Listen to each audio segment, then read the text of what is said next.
But just a short recap, this is the Resilience East Africa Challenge. We're trying to equip people so that they can equip others with skills that we need during this pandemic, which we have no idea when it's gonna end, what's gonna happen. So, and we thought that this was a good way to start building and start this, and start that topic on resilience. How do we build it? What does it mean for us? What does it mean for others? And I want to start off by asking Derek to start the session with what we understand about emotions, Derek. Derek, we know that there have been a lot of studies about the neuroscience of emotions, why as humans we behave the way we do. And I think it's great for us to start our conversation from there. What do you think? Or tell us something. Well, thank you for that. And yeah, again, if there's anything that this incident has taught us, is that emotions matter. Okay, we had something that went wrong, and all of us were a little bit anxious, a little bit worried. But I think for those of us who practice this thing called emotional intelligence, or at least claim to be experts in the field, it is all about managing these, shall we say, strong emotions. I don't necessarily want to call them negative. Let's call them strong emotions. Managing them so that you can then produce positive emotions, not just in yourself, but in others. So for example, again, something happens that causes anxiousness, that causes worry, that causes irritation. We have to find strategic, proactive, intelligent responses to dealing with that immediate feeling of feeling that strong emotion, therefore producing a positive feeling. And that positive feeling, by the way, leads us to make then better decisions. And when we make better decisions, we can say that we begin to exhibit maybe a pattern of behavior that is considered a little bit more positive, and then that overall helps our performance. So at Genos, and those of us who are on this panel as practitioners, it's all about helping not just ourselves, but our clients begin to increase their self-awareness, begin to become more aware of others, to begin to be a little bit more authentic in terms of how we communicate with other people, develop emotional reasoning, which is about using the data that those emotions are telling us, Yeah. And then managing Yes. those emotions. So that's a self-management, so that we can eventually actually inspire the people that we interact with. Okay. I want to go deeper. I really want to talk about what really happens. For instance, when I'm presented, like the case that I was just presented just now, and I receive that information, what starts happening to my brain and the way that I'm thinking at that particular time? Okay, so the neuroscience of emotions, I think that's what we call it. Our brains have a part of the brain. If I was to take, I have two pens over here on my desk. If I was to stick these pens into both ears, please don't try this at home, and then where those two pens cross in my brain, if I was to stick these other two pens again in my eye, that area is called the amygdala. That amygdala is part of the emotional brain. The emotional brain is the first thing that is triggered or that reacts when we're faced with any sort of stimulus from outside. So that stimulus could be an event, that stimulus could be a pandemic, it could be a crisis, it could be my boss yelling at me, it could be my team not doing what I've asked them to do. And immediately, that emotional brain is, it creates an emotional tag, so to speak. And actually, this is just a protective system that we have developed as human beings in order to allow us to propagate as a species. In fact, one of the terms I heard it being explained well was that we are all descendants of nervous monkeys, meaning that the monkeys that were able to react to that emotional part of the brain, particularly when there was danger or was threat were the ones that survived. The ones that were not able were sort of wiped out. And our brains are designed to help us come away from threats or move away from danger, or anytime anything seems to, make us a little bit worried or anxious. And part of, for example, what we're going through now. So for example, a loss of control, an unfairness with what's going on, a lack of security, all of these things that we're feeling as we're going through this is triggering that amygdala, that part of our brain.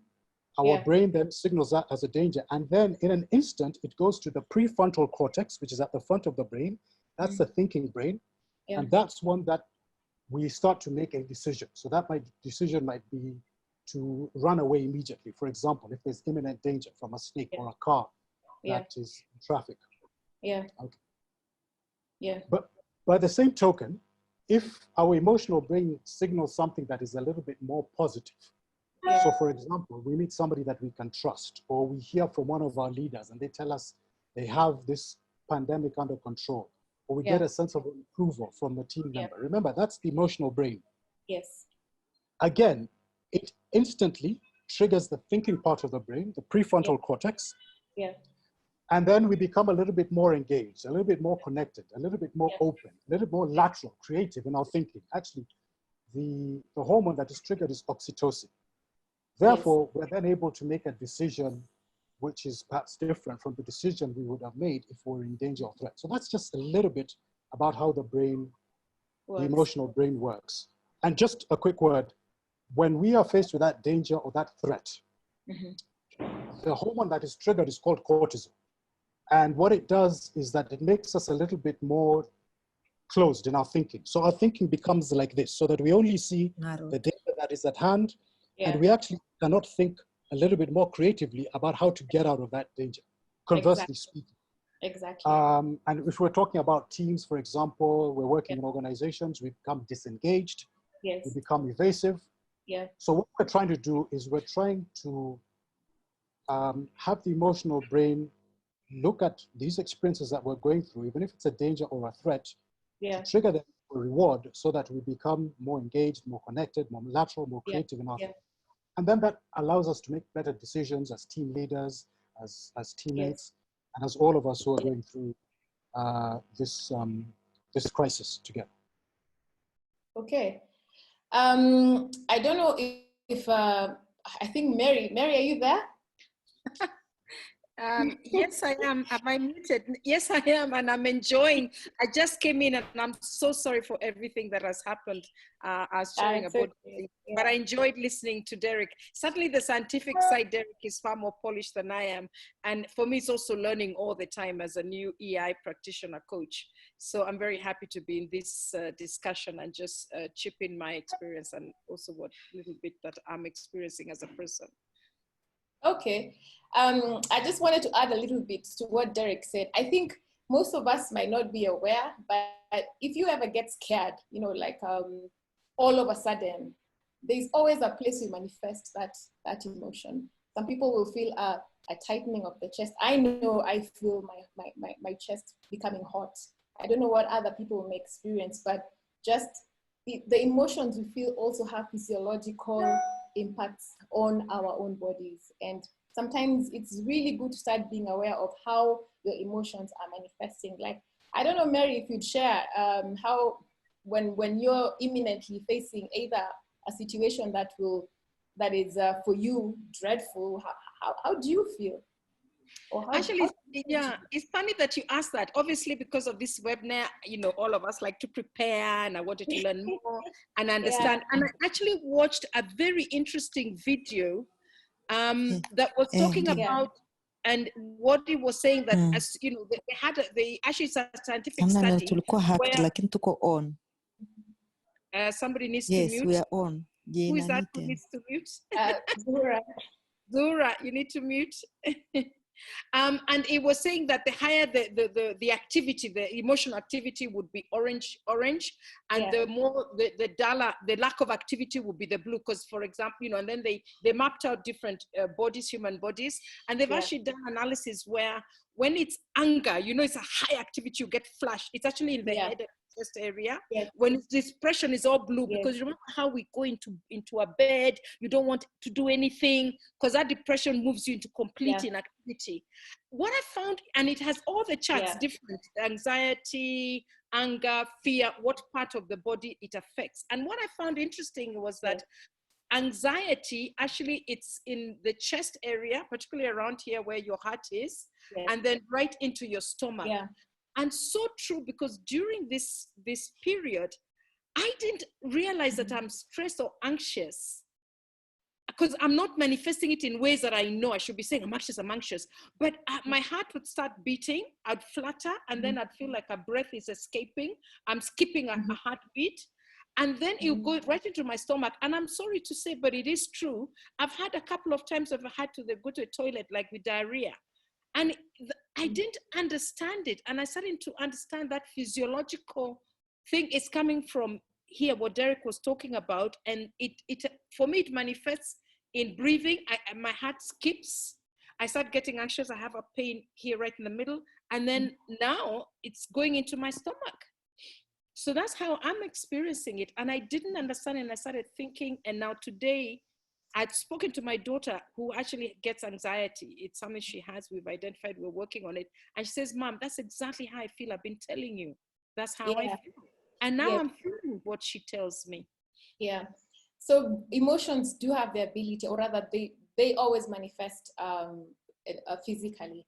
And so as to what Derek was talking about, then if we are facing a situation that we think is imminent danger, that is survival for us, for most of us. And as Derek says, it limits the way that you see life.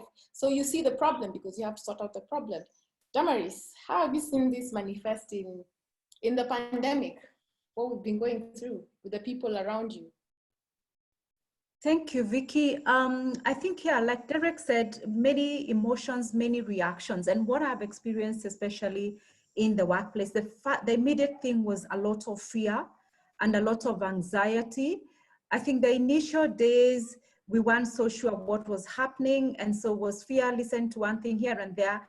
But as time has continued, there's a lot of anxiety, there's a lot of stress, there's a lot of helplessness. The leaders are feeling really out of control, because if you're used to working with people in their workplace, you can go check their screens, see what they are doing, but suddenly you don't know what they are doing. So I've seen a lot of people experience a lot of fear, a lot of panic. Actually, if you look around what has happened in this week as the numbers has continued soaring, then lots of people are buying more and keeping more, having lots of conversations, checking out on social media what is happening. I like what Mary said about just that realization of the physical, what you really feel. And I just realized that every time I watch the news, I get that heartbeat. Every time they talk about those numbers. And I think especially for the leaders, when they feel out of control, what then has happened is many calls, many meetings, lots of staff engagements. What are you doing? Send me your work plans. So, and I think that is really reacting because of the out of control that they feel. There's a lot of uncertainty as to how do I manage my team, what's going to happen to my business. And so it's mix of feelings, but at the same time, there's a stage that you get to, and we've seen that disaster and crisis moments sometimes help people then realize what's their purpose. And I'm seeing a bit of increase in that. And people then saying how to help one another. When you have meetings, like the staff meetings, the staff calls, now I see a lot of people saying, are you checking on your teams? What is happening to people? Are people giving food? I have seen organizations where even as much as they have sent people on leave, what they're now doing is they have days that people come and pick food. So there's transition right from fear, anxiety, but sometimes people get to their purpose and find their purpose in this crisis moment. Discovering their true purpose, and that's what we're experiencing now. And as we go on, as time moves on, we'll see a lot of that. Lots of people working together than they have worked previously. We can, in fact, you realize that there's even more productivity now that people are starting to settle, and acceptance that this is our situation now. And because of that acceptance, then we start calming down and start now being aware, self-aware, more self-aware. In fact, I just realized that a lot of people are taking journals now of their feelings. And I did try an exercise like that yesterday on how do I feel every time I watch news? How do I feel when I get a WhatsApp clip that scares me? And journaling that and being self-aware. And when I know that I feel this way, then what do I do about it? Okay, journaling. That's one of the ways that you can actually start becoming self-aware, very self-aware of what is this doing to me, around me, so that you can even know what media do I need to limit for myself. Because at the end of the day, there is life after COVID. There will be life after COVID. The thing is, are we going to stay COVID? But I'd like to go over now to Zuhura. Zuhura is really big on empathy, and that's a topic, I think, Zuhura. What do you think empathy does to us and does for us when we are under a situation like this? Okay, from Dar es Salaam, I'm enjoying the conversation very much. And it is very interesting to see that how Derek has tackled the issue of how our brains work. One thing I want to talk about is when we're thinking about how our brains work, we have to think that whatever which is going on in your mind, also another person is also experiencing the same. How do we actually mirror each other in terms of empathy? Now, when we are talking about empathy, what is it all about? It is about wearing the other person's shoe and walking with those shoes for a little distance just to feel how that person is feeling. Now, if I bring it back to our current situation, yes, we know everybody is having this kind of fear. We don't know what is going to happen. The corporate leaders are asking questions. The government officials are dealing with the situation, trying their level best, but then they also have emotional brain. And when we are going around doing that, it is very important to know that actually what you are feeling and what you are fearing, it is also present in other human beings. Now, empathy comes in there where you have to understand where people are coming from and how you are going to do it emotionally to enhance their status. For example, we talked a lot about leaders not knowing how their team are doing in the remote areas, but also let's think about our teams. Some of them are isolated. They are not sitting in the same place. Some of them are in the apartment on their own. They are worried. They are worried about whether they are going to have a job in the next 2 weeks or 1 month. They are worried about how they are going to manage in terms of stocking up and other things. So that idea of trying to understand how people are feeling, it is what we refer to in emotional intelligence as being empathetic. Now, being empathetic in the situation we are in, maybe the leaders now, we have to move away from the situation of thinking about bottom line, thinking about making money, but also looking at how do we care for our people? Because there is life after COVID-19. So caring about these people, you can even have a situation where you have what you call a happy hour over a Zoom session with your team. You understand what they are going through. There is a woman who is working at home. There are babies who are disturbing them. I know somebody who is working Spain, working from the kitchen because they have a very energetic son. All these things you have to understand before you start asking, where is that report? Try to inquire, how are you doing? Are you still safe? Or how can I support you from where I am? Because you are now working apart. So the empathy is really understanding that what is going on in my mind, how my brain is processing the whole situation. The other person is also going through the same kind of feelings. Yeah. Okay. I think that's a great answer. I saw as if someone put up their hand. Was it Mary or Derek? Okay. I think empathy goes along with, because especially when we understand we are all in this together, we make people feel heard. It's a small thing, but it goes a long way when someone feels heard. They feel validated and they feel valued. And I think that's a small thing that ends up being a big thing eventually. But we have a question that has come in from one of our participants. But Derek, yes, you want to say something to add on to empathy? Well, actually, it was not about empathy, although that's really important. I just wanted to just go back to the emotions that we're feeling. You know, all emotions are important, whether they're pleasant or they're unpleasant. That's the price of living. Yes. But what's important to do, particularly when we're in a crisis environment, is to begin to pay a little bit more attention to how we feel and then act more intentionally with those emotions. So rather than giving in to the anxiousness, the stress, and the worry, begin to develop these proactive strategies like empathy. Yes. So that we are, rather than allowing the emotions to take control of us, we're able to make better decisions, not just for ourselves and our loved ones, yes, but for other people as well that we have relationships with in the workplace and so on. I just wanted to add that. Okay. Yeah, I think part of that is developing at this particular time a deep self-awareness of what our triggers are at this particular moment. What's triggering me? And when it triggers me, what am I feeling? And then when I feel that, what's bound to be my reaction to whatever it is, whether it's to a loved one, whether it's in the office.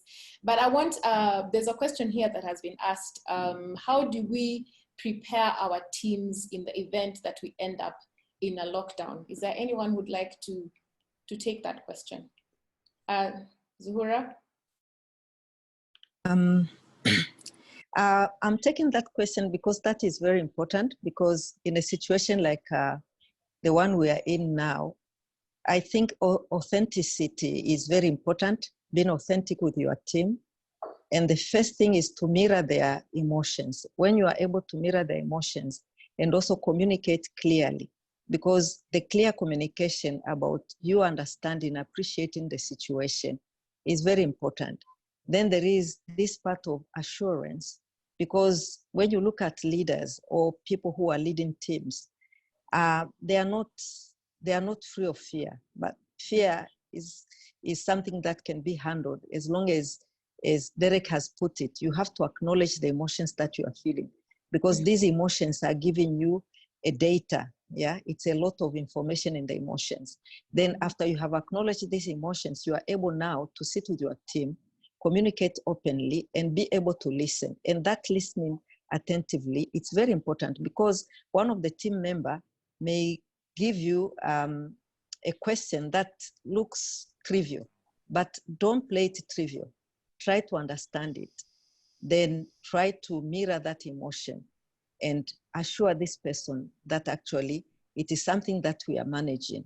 And I think the listening part of it and also clear communication will really allay a lot of fears.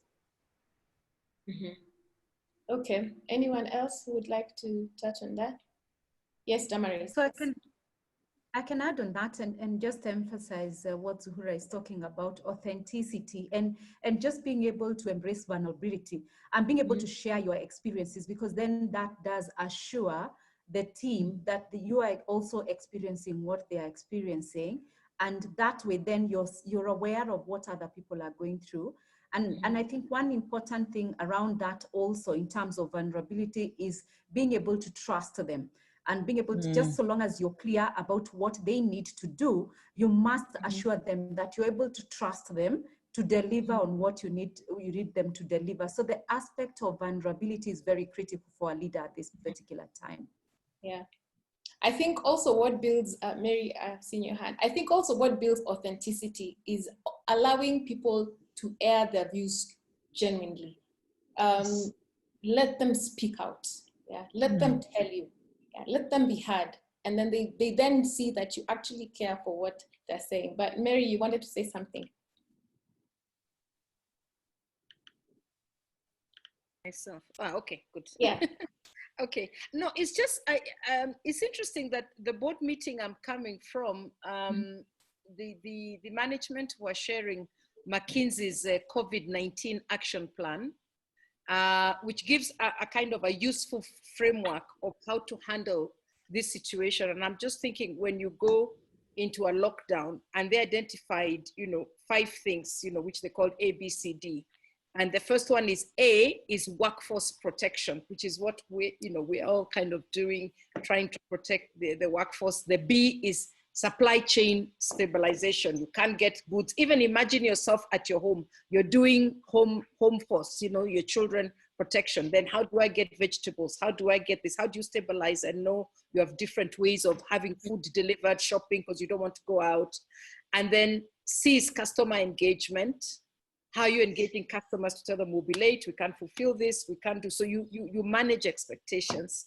Yeah. And then the financial stress testing, because we all have bills, we can't pay, the income is not coming up. So you really test the financials. If this continues for 3 months, 6 months, what will I do? How will I live? And you've seen now most companies are cutting people by 20%. I mean, salaries by 20%. Many, in fact, we've been talking about cutting salaries. Those who can take leave and they're not needed, take leave now. And these are the things people are doing: financial stress testing, which happens to us physically at home. And then strategic alignment is the last one, saying it's a whole new order of business. Maybe we'll never go back to normal. The whole world has changed. We're looking at different ways of doing business. And maybe this even is super productive, is better.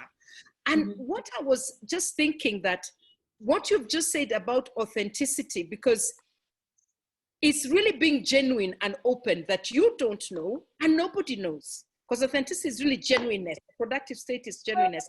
And we had to say in this meeting, we don't know. We're having somebody from California, others are here, me, I'm here. Nobody knows. And I think if a leader is open enough to say, I don't even know. I can't. The leader doesn't mean you're the one with all the brains. It just means you, by being present and acknowledging everybody and letting everybody chip in and helping them to be the best of themselves, by you being the best of yourself, you create an environment that can then bring about good decisions. So I genuinely think, yes, authenticity is probably the biggest test now. We'll know who are the people who are genuine, who are the people who are self-aware, that I'm panicking. It's okay to panic. I'm okay. How are you guys doing? And once you say you're panicking as a leader, we'll say, okay, we acknowledge that. But then now let's reason. How can we manage this situation? And then everybody's listening. I think more than ever, these tools and just understanding that we have to rationalize this issue using our own emotional intelligence is probably the biggest thing that is going to come out of all this. Okay. I'll invite Monica, Mukayagi. Monica, I wasn't seeing you, but welcome aboard. Thank you. I just wanted to add to what they've all said. This is the first time something like this has happened. And especially in the African culture, it's leaders do not show their vulnerability. It's a sign of weakness. Yeah. But now we're telling ourselves, no, in fact, showing that, it shows how emotionally mature you are. Yeah. And I think it's also important for our leaders to know at this time, they may not have all the answers. Yeah. So involve staff, get them to give ideas, and you'll be surprised at how much or what creative or innovative ways staff can come up with. Yeah. One of my clients, in fact, was thinking of laying off staff. But in the process, having an open discussion with staff and telling them their fears, what's happening, how it's affecting the business. Today, the staff are still working. It's just like Mary has said, we've all agreed, we all go for leave. We've all agreed we might take salary cuts. And then 3 months down the line, if the situation has not changed, then we come back again and evaluate the situation. So for me, that's what I would say in terms of a leader being authentic, showing them being open to their people. And in addition to that, just being self-aware. How do they come out to their people? Okay. This is the time to establish that. Their leaders, when they come in, people freeze. And like Derek said earlier, when people freeze, what happens? They become narrow-minded. So this is a time of reflection also for our leaders. How do I appear in front of my staff? Yeah. When I call them for a meeting, what kind of emotions do I foresee? It's, for me, I think it's a time for them to take a back seat also, to evaluate themselves before they can start thinking of other people. Yeah. That's well put. I think for the leaders and even for the team, a question I'm seeing where I'm talking about teams is a question I'm seeing on the chat that's coming up a lot is how do we support our team members and what they're going through when we're not really in a position to support them. That's one question. The theme is very I think it's been asked like about 10 times.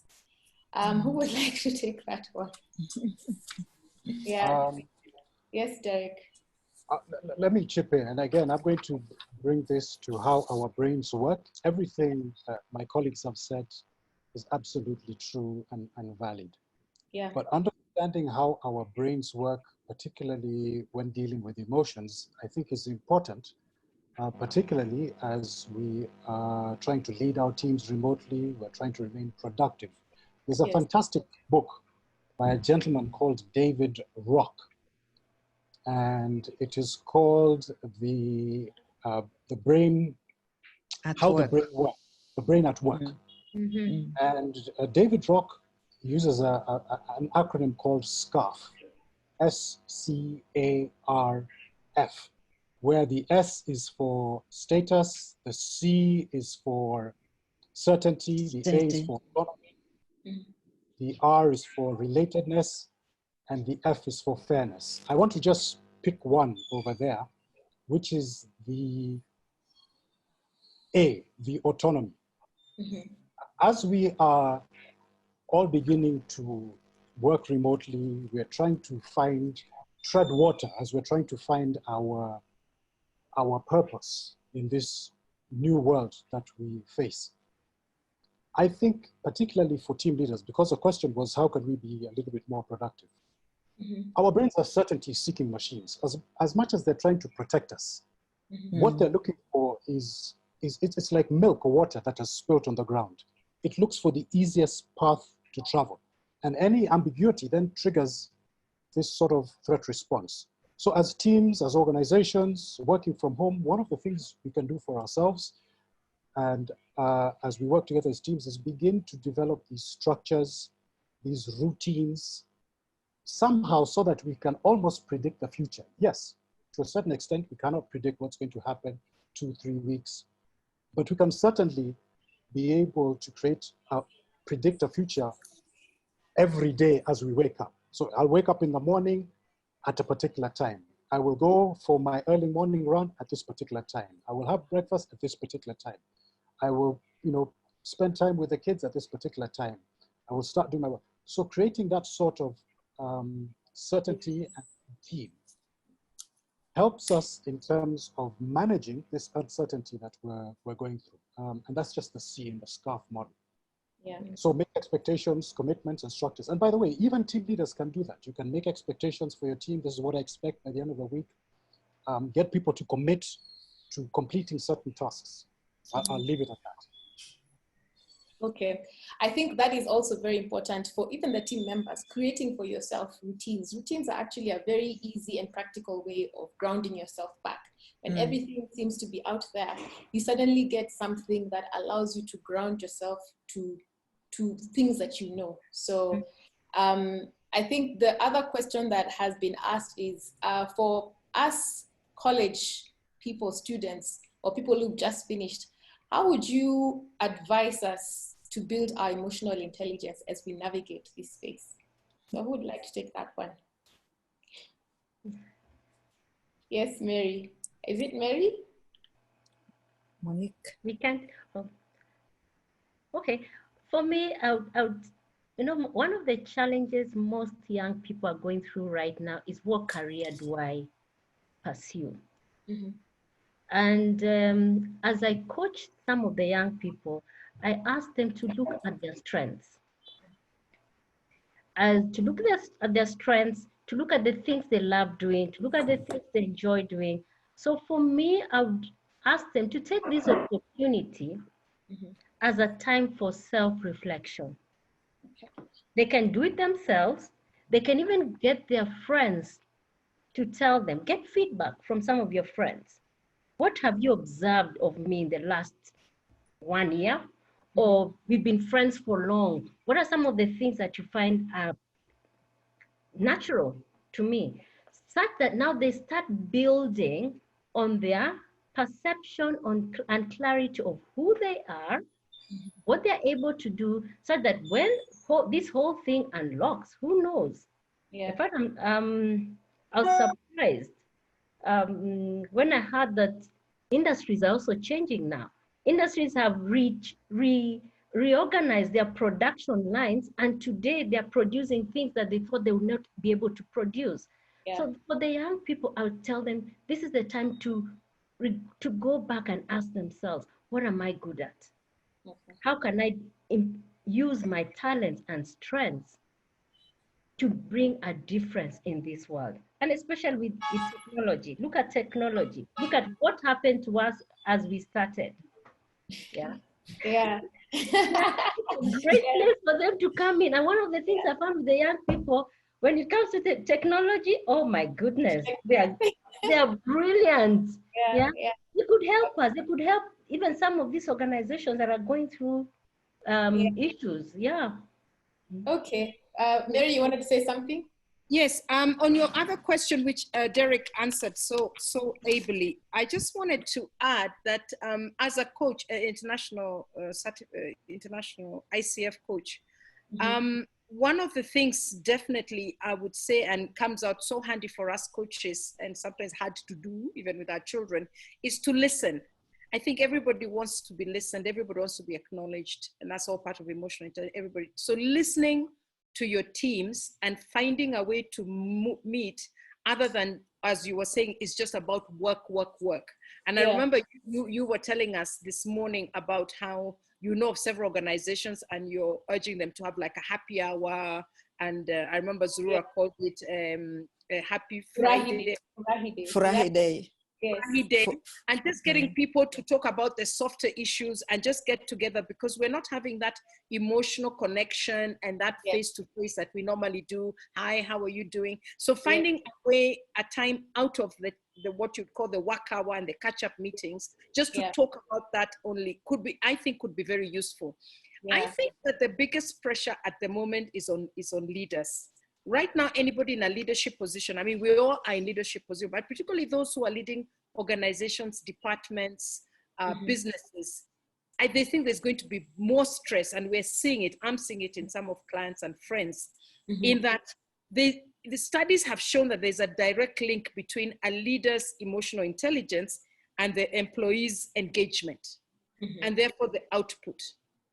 And I think that the burden is so much higher now in this, very uncertain, chaotic times and volatile times, that the behavior of the leader, the behavior of the MD, the CEO, the mother, the father, is what then sets everybody to feel at ease or not at ease. And therefore being so much more emotionally conscious that the way you are impacts many people to feel engaged, to feel comfortable, to feel secure, because your behavior has an impact on them. And that's really tough. But that's always been the leadership things, that to understand you and your behavior has an impact on others. It's not just about you alone. You just don't lose your temper. You don't get frustrated. So I think, how then do we encourage all these leaders to take care of themselves as well? Because my feelings that they have a double-edged sword that is harder on them as well. I think even as much as we've talked about emotional intelligence, one thing that's coming clear is that there is a lot of self-awareness that we need to develop. And self-awareness is where we're all going to start being able to develop strategies that work for us, because what might work for me might not work for you, Mary, or might not work for Monica, but it will help me navigate, especially creating that space where I can think things through before I react or to an event or to a trigger. And so I wanted to ask maybe Derek, and I know Damaris also do a bit of mindfulness. How would you, what strategies would you give to the people listening to us right now on how to develop to a deeper self-awareness of who they are, what they're presenting, how they are being able to reach out to others, how they're coping with their kids' online assignments and at the same time trying to finish some work here, how they're going to the office and not being aware that maybe that guy has COVID or not, and oh my God, he hasn't washed his hands and he's about to come home. So the whole thing, you know, when you come in there and you're just being bombarded, and you know, in the house, maybe things are business as usual, or maybe they're not, because each and every single person you walk in, I remember my husband telling me, we're both stressed, and we're like, yes, we are both stressed. But how, before you even get to the point of being able to be productive, have a productive relationship, what are those strategies? Because it's all about you at the end. It's not about the other person. It starts with you. So what can we do as people who are attending this chat to be able to show up in a way that positively impacts our environments? Zuhura, I'll let you go first. Yeah, okay. Vicky, from my side, there is something that I want to add is a coach, what I have observed, because we have been in a world which is moving at a very high speed. Yes. Everything is urgent. Yes. We have almost engaged in rat race. You are racing here, you are racing there. And our world is really material world. And if you find the level of stress that we are feeling now, it is that fear of losing something. And this loss can be a relationship, it can be loss of income, it can be loss of asset and so on. People who have maybe invested in the stock, they're also thinking about the stock. So there are so many things that are happening in our brains. And the brains are full of conversation that are not out, but people are working with these conversations. We have noisy brains, and this is human. But now what I have found to be one of the best strategies of dealing with all these things is first to ground yourself. And the grounding yourself, it means we didn't come in this world with anything. We were all born without having anything on us, but somehow we managed to acquire quite a lot. And then we are going to leave this world without anything. And that is how life is designed. So that fear, which is so deep in us as a human race, has to be overcome. Because I believe there is a higher purpose than the material world. There is a higher purpose than what we are acquiring. There is a higher purpose than what actually we think is what we are all about. So the moment you have that kind of a fear, which is so great, go to action. Sometimes the fear is so much, but when you start giving yourself to others, taking action to support other people around you, taking action to really think about your team, think about a relative who is struggling, think about your neighborhood, immediately you start feeling this sense of purpose and that fear goes away. And the moment the fear goes away, just like how Derek has put it, you become a lateral thinker. You become a very conscious individual. And the moment you become a conscious individual, your actions are focused. You are able to really know what to do. And mostly, your actions become productive actions. So that is part of the mindfulness, where you really go back and really go to the deep inside yourself and try to ask these questions and being able to be useful, because human beings were created to be useful. The moment you start feeling self-pity or you start feeling like, I cannot manage it, that's when you lose it. So it is very important to get grounded. And when you get grounded, forget about this material world. Now look here, health is the most important thing that the world needs.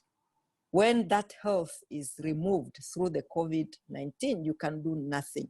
So think about yourself, your well-being, think about your health, think about other people, get out and get things done.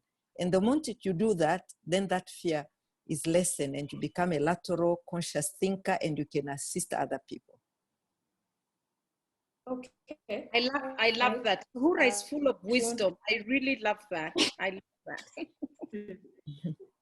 Thank you, Zuhura. Okay. That's really, really good. And just going back to the two of the key skills that we need for our emotional management and intelligence would be self-awareness and self-management, and just focusing on self-management and mindfulness. I think, you know, we've been socialized to focus too much on the urgent things and forgotten about the important things. And I think what Corona has come to do is just, you know, force us to take a step back and ask ourselves, what are the important things?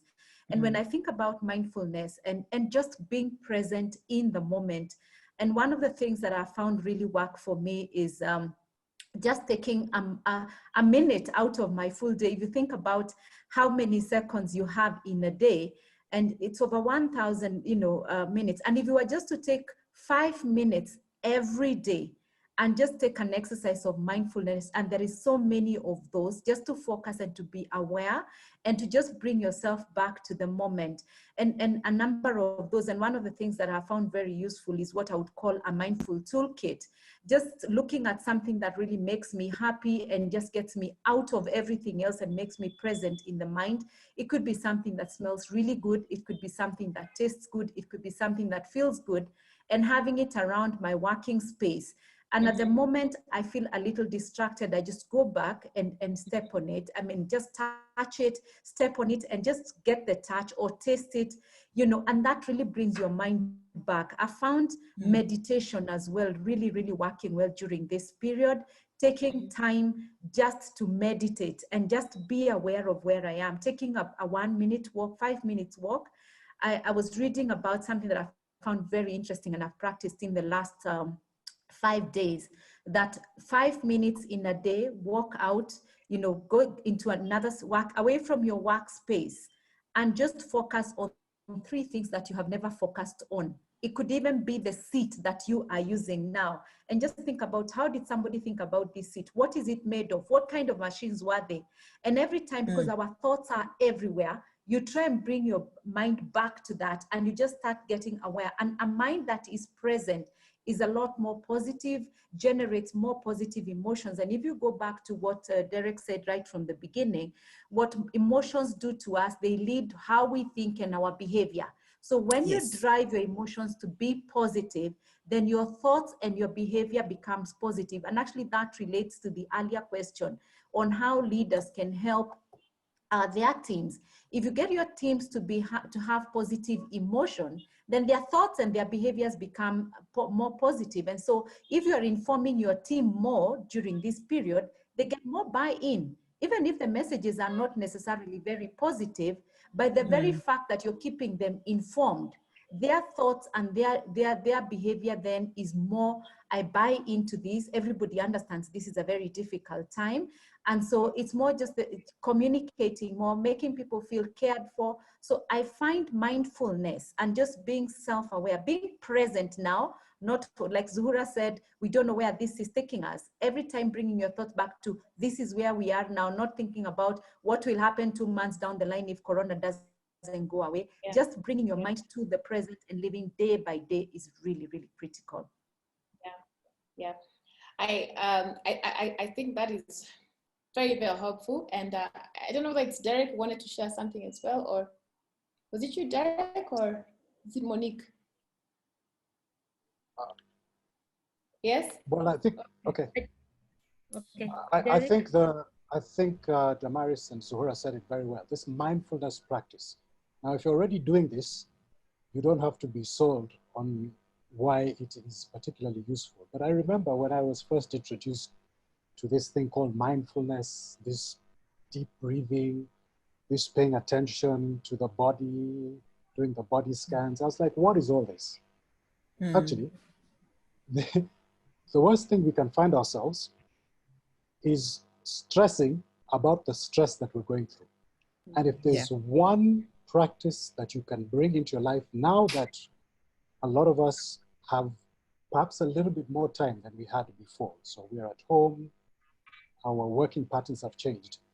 It is this sort of mindfulness and meditation that Damaris and Zuhura was talking about. And by the way, there are a ton of apps that you can download that can take you through this, people who have been practicing this for years. But the important thing is to calm that racing mind, that stress and that worry and that anxiousness. Exactly. And this is one of, I think, the most important things that we can begin to introduce on a regular, if not a daily basis. Because I think one of the benefits of mindfulness is clarity. It gives you, gets into clarity. So as Derek said, that all these things churning in your mind, they're churning in your mind, and they're informing your decisions, whether you like it or not. You're making a decision tomorrow and you're yelling at that kid, that's a decision you made to yell. That's a behavior right there. But you're not even aware that you're yelling because there's some anxiety that has been building up in you that you needed to have taken a moment to actually face before moving on. Monique, your hand is up. I was just going to add what Zuhura said. There's something that COVID has done. It has slowed us down. Yes. And there's a simple question I normally ask when I'm training. Who are you? And many times people look at me. When I ask again, who are you? Then as I probe further, many people start describing who they are based on what they have, their careers. But today, going back to what Zuhura said, what we have is not helping us. Some of us are thinking our careers are coming to an end. So does that mean that I also come to an end? No. So I go back and ask themselves again, so who are you? And then slowly they start thinking, I am.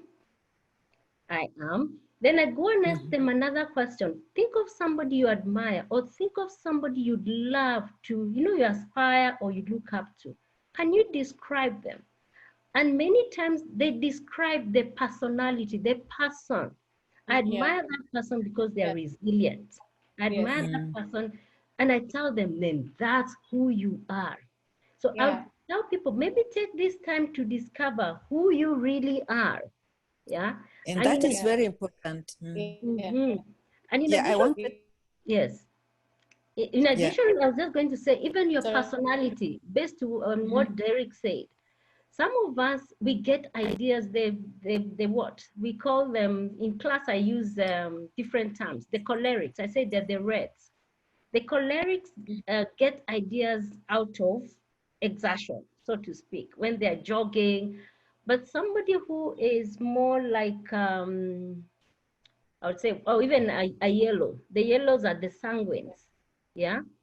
They tend to get ideas when they are more exerted. But the other blues, we are the melancholies or the phlegmatics, they are retrospective. So this is a time not to do something because somebody else does, but to ask yourself, really, when do I get the best out of me? For most of us, we may say, I get the best out of me when I'm quiet, I'm alone. For other people, they get the best out of themselves when they're in a group of people. Unfortunately, right now, we are told to keep our distance. So probably we can look for other ways. Maybe other ways is by networking through what we're doing right now. Get to socialize with people through the media, and then you get to discover who you are. And hopefully after this pandemic, that we'll have more purposeful living as opposed to the kind of living that we've been having. Yeah. Yes, yes. Vicky, I wanted to add. Yes. Yeah, I wanted to add, to finalize on the things about who you are. And what I have found to be very stressful in the mankind at the moment, it is most of us, we define ourselves by positions and possessions. And then the question is, when your position has been taken away, when you have lost your possessions, then what is left of you? And that is a very deep question. And mindfulness teaches us we have to be able to define ourselves in terms of what values drive me. And if I were to be taken today, whether it is by corona or I'm going to be taken by an accident or anything, what am I going to tell my maker? Yeah. When I go there and my maker asked me, what did you give to the world? Will I have right answers? Or will I only have answers of what have I taken from the world? So it is very important that to use this, as Monique has put it, use this time to reflect. But if you are defined by positions and possessions, the reflection will not come in. You really have to understand that you are a greater person. You are awesome. You are created to be greater purpose than what you are today. And COVID-19 has given us that. It doesn't matter how smart you are. It doesn't matter how wealthy you are. It will affect anyone. So now think, reflect and say, how do I want to run my work? So I see COVID-19 as something which is going to transcend human mindset. We may come out with a new consciousness. And that consciousness, if again, people who have done emotional intelligence, resilience, and other things, and using the Genos model of emotional intelligence, we can capture that kind of consciousness and create a new dynamic on how our corporates are run, how parenting is done, how teaching and education is done. These are moments that actually human beings, we are supposed to go back and think. And that kind of thought process may produce the best out of us. Who knows? So for me, I'm very optimistic. And it is not all grim and gloom. I think there is a silver lining somewhere. It is just a matter of being present and trying to notice where are these silver lining. Yes. Someone in the chat group has said that the world is in rehab. And I started laughing. Yeah. I think that's a good one. I know that, Mary, you wanted to say something. I hope you've not lost your train of thought. No, I haven't. I mean, for me, I'm also gaining so much from this session because, you know, the topic was, you know, keeping our head above water. And I think one of the things I'm taking away, I love the one of Zuhura, do things for other people, things that, you know, are outside of yourself, and that keeps your mind, you're not focusing internally, but externally, and gets you ready. And then we had people we talked about interacting with others and listening, getting into these chat sessions. The other one was about occupying your mind, you know, through things, whether it's meditation. I like doing puzzles. I love doing mind exercises, you know, crossword puzzles, type, you know, the New York Times I've subscribed because those kind of things keep you busy. But I think one from a business side that I think can be very useful is really strategizing, you know, and really looking at your own, it could be life, as Zuhura was talking about, or maybe for a business, as a business leader or a professional or a co-professional, is really saying, you will never have time to really think through your business and really strategize and say, what does this mean? How have we been working? How could we work differently? What are the positive things that are coming out of this? Where is the silver lining?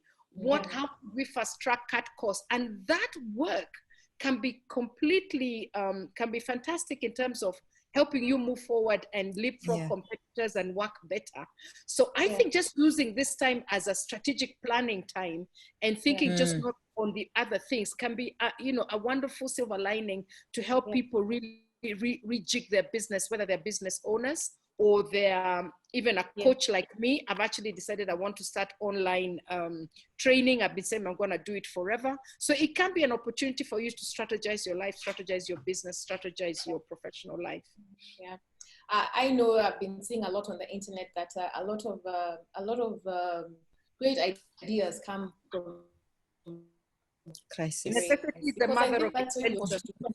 Yes, and when you have nothing is when you really have to ask yourself, what do I have to offer? I mean, if I didn't have any of this cash, any of this, what is it that I can really do to survive? And right there, you get light bulb moments just like this. But I think what we're trying to say is that we need to find ways of opening our minds up. Stress will always constrict us. It will always limit our creative thinking. It will always make us focus on COVID-19. And I think being the best you can for yourself, being self-aware, and then realizing that other people are going through that the same way. So being a source of inspiration, calling someone up and actually just making their day is another way. Like when someone calls me and says, hey, Vicky, you're looking sharp, I immediately light up. It doesn't matter whether I'm not looking sharp, but that, you know, there's something that is touched, and we can be that to other people. We don't need much to do that to other people. And it's the small things that that at this particular moment count. You're not going to buy anyone a yacht at this particular point in time. You feel good. But I think, I don't think, someone commented here that they don't think it will be the same after post-COVID. And what they're saying is, who would like to like give a closing, I'd say closing because I'm seeing we're also running out of time, on what they think would be the one strategy that they would leave everyone with, just before we wrap up the session and leave. Okay, Vicky, I'll go first. Okay. Yeah, I think one strategy that I think this session I would like to end with is, remember that actually fear exists. Human beings are created with fear. And most of the things that we fear so much, they don't happen. 99%, they don't happen. In the face of COVID, I want just to say it's a reality. It's something that has happened. And in our Kiswahili, we are speaking with East Africa. We have a saying, which is very good, which goes like, heri tumbo la shari, meaning that adversity makes us better persons. So heri tumbo la shari. So we are seeing this. It is a crisis, but we'll emerge as victorious. We will emerge stronger, more focused, more purposeful, and we will be able to survive. So that is the resilience. And this is the topic we are having today. Because the moment you really center it, you become focused. So please be optimistic and be the best you can be. Okay, yes, Zuhura. I will ask Monique. For me, I would say adversity really does not mean that's our destiny. Yes. I would just say this situation is, no one was prepared. We had no idea such a thing would, no one knew of a lockdown. Yes. But now we've been brought to a level where we have to step back. Yeah. For me, I'll just say, whether at an individual level, a parent, a teacher, whatever profession, business, and even as a country, we just need to ask ourselves, at the end of this, what are the key lessons? And as a result of the key lessons, what am I going to start doing differently? Yeah. At least for myself, one of the things I'll start doing differently is social media. My friend, I've been so averse to social media, but clearly the world has changed. So we need to ask ourselves as businesses, name it. What lesson are you going to live with? And what are you going to start doing differently? That's what I would say. Sure, okay. Eric. So Monique, first of all, when you said social media, I thought you said you're going to cut down on social media.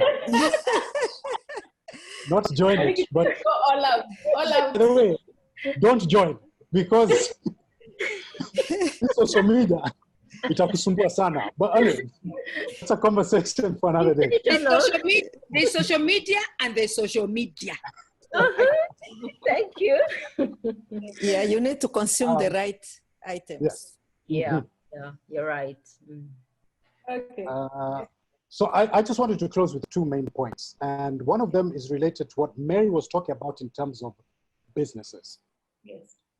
You know, at a time like this, we need to start having, I think, compassion, and which is related to empathy as well as gratitude. You know, I got a call yesterday from an organization, a small company, and they were trying to sell me on some business marketing that they were doing. You know what I thought to myself? I said, at a time like this, rather than making a call to an organization and trying to sell your products and your services while everybody's going through this flux exchange, how about thinking about the pain point, thinking about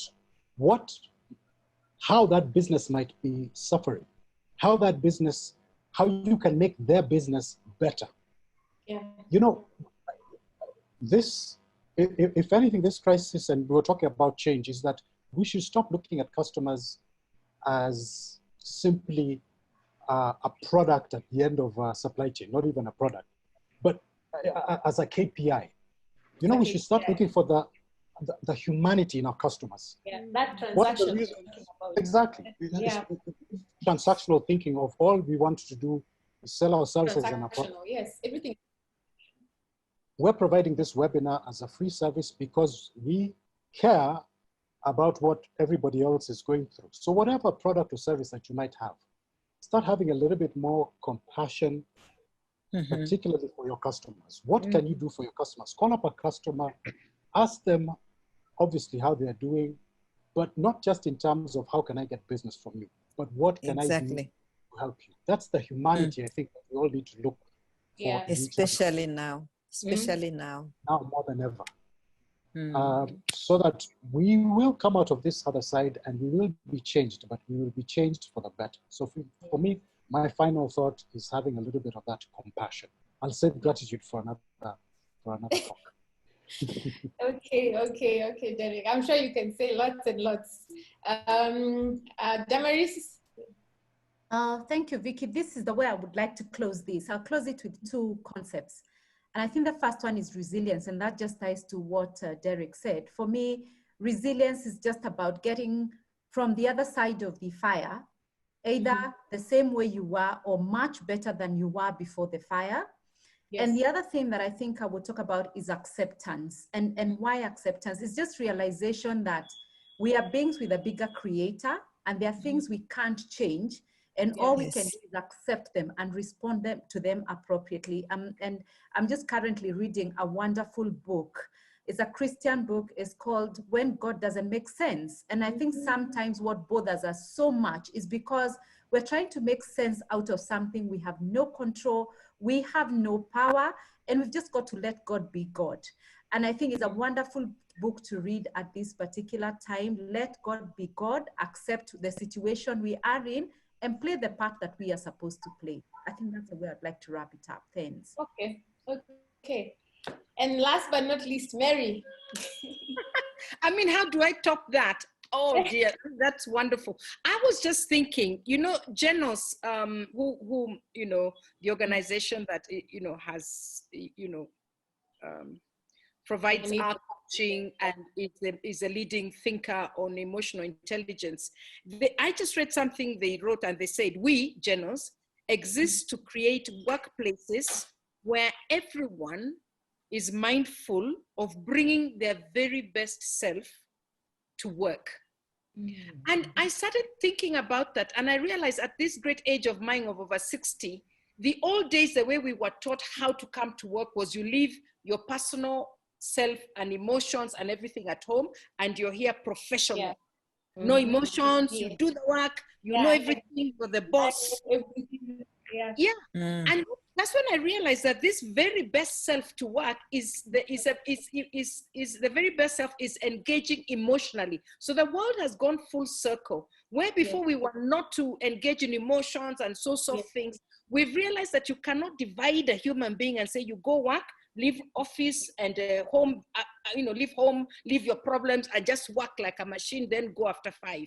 No, it's bringing your whole self emotionally engaged, but in an intelligent way that you're able to bring the best of everybody. And this is what actually emotional intelligence is, that I'm bringing myself, all of it, and also of others. I understand there was somebody who's sick. How are you doing? Please go home. Look after them. Then people want to work with somebody who brings that. So to me, I think that's a whole concept. I'm so glad that you've decided as Genos and as Professor National to bring us together.